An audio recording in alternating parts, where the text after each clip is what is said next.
নিরাপত্তাহীনতায় ভুগছেন বাউল শিল্পী শফি মণ্ডল ও তার পরিবার। যে কোনো সময় হতে পারে তার বাড়িতে হামলা।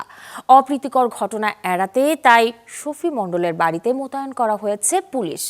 ঘটনার সূত্রপাত কুষ্টিয়ার দৌলতপুরের ফিলিপনগরের দরবার হামলা নিয়ে, যে ঘটনায় দরবারের পীর আব্দুর রহমান শামীমকে হত্যা করা হয়। সেই দরবারেই ছবি রাখা আছে শফি মণ্ডলের।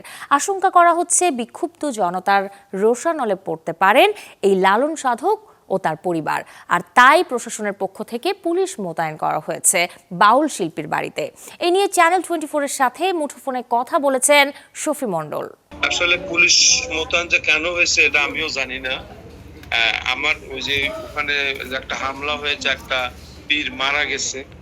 আমি ওখানে একবার ওই দরবারে একদিন গিয়েছিলাম, ওই ছবিটা দিয়েছে দিয়ে, আর যারা ওকে মেরেছে তাদের আইডিতে বিভিন্ন লেখা আসছিল যে এরপরে টার্গেট শফি মণ্ডল, বাড়ি হামলা করা হবে এরকম।